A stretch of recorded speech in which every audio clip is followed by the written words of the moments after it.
ก็น้องไว้คนพระศรีรัตนตรัยอันเป็นคันสงสัยของพุทธบริษัทสี่น้อม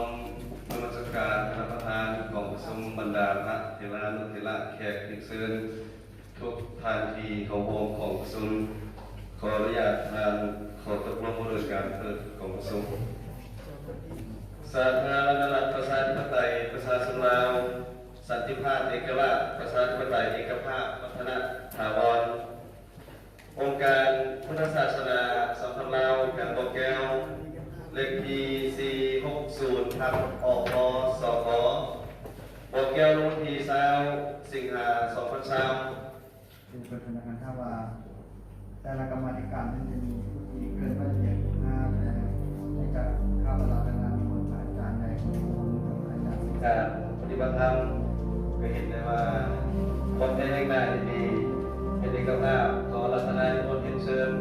สาธุการร่วมกันเอาเขาปฏิในการขับพาบุคลากรของพิชามอย่างเป็นทางการขอรัตนานิมนต์คณะ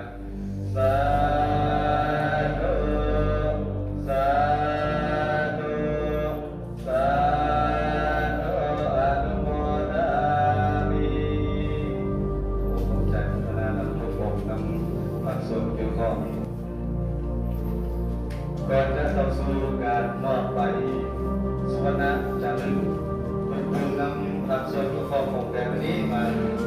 ขอตั้งกองประการแผน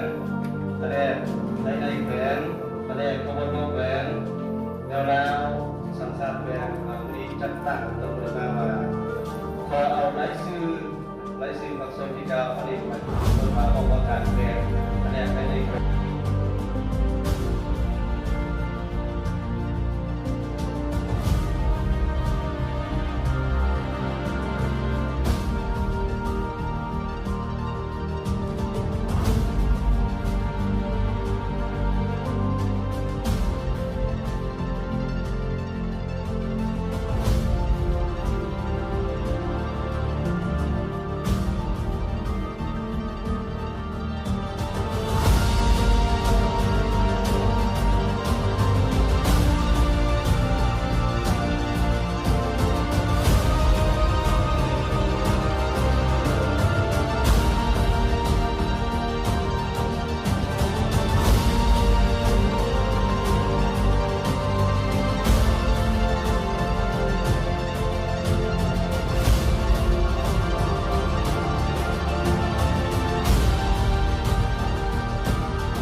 เจ้าคณะแพทย์อีกครั้งใน